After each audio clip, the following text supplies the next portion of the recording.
As the Knicks, we said earlier, walking wounded, go into the break with a lot of guys dealing with one thing or another.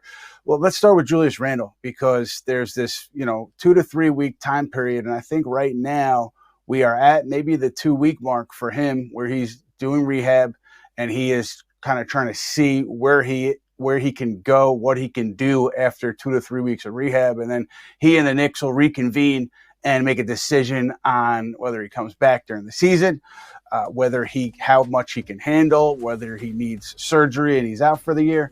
I've heard, like, during this period that there's been some positive progression here and during the rehab. And I think that's left people with even more reason to be optimistic that Randle will be back at some point this season. I don't know if they're out of the woods yet, but certainly the progress that he has made over the last couple of weeks during this rehab stretch, has left people excited about the possibility of him coming back. Kristian, OG and Anunoby, can you tell us the latest on OG and where we are with him? Well, OG obviously had to get surgery on his right shooting elbow because of a bone fragment that was loose in there. And, I guess we're hoping to see him after the All-Star break. But again, that's one of those situations where, that can be tricky. That's his shooting elbow. And you want him to have that in a good place moving forward. So I think the Knicks are in a space where they're going to let him, kind of tell them when he's feeling good. And he has to have full confidence in that to be able to play at a high level. I mean, he's a guy who's going to space the floor, shoot a lot of threes, and just the style of play in terms of defending multiple positions. You can't be out there if your elbow isn't fully 100%. So looking forward to seeing him after the All-Star break. How far after the All-Star break? I'm not sure. Hey, Brandon, from a coaching perspective, let's say these guys come back, let's call it in the middle of March. How do you then implement? What's the challenge, I guess, in implementing those guys back onto the court with the kind of a tight window between then and the postseason? How much is the coaching staff going to have to kind of juggle those elements once those guys do come back, assuming they do? Well, assuming Tibbs doesn't leave the practice facility, during the All-Star break, I'm sure he's up at the board and writing out all the different, lineup combinations that you can have. I don't think Knicks fans, like 90% of them right now, understand what they got in the trade. You got Burks, who can play 3 different positions. You got Bogdanovich, who can play 3 different positions. He can play a 2, 3, and even backup 4, small lineup 4. You can do so many different things. You could play without a center and have Randle and Anunoby and Bogdanovich up front and go that way.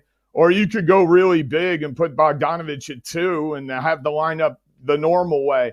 There are so many different things in different ways that Tom can go down the stretch of a game, depending on how he feels about his group offensively. And then how are you going to match up defensively? So you need Anunoby and Randle back to truly gauge this. And it'd be great to get the 9-man rotation going, Burks, Bogdanovich, Hart, and Achua off the bench. That's your 9 guys.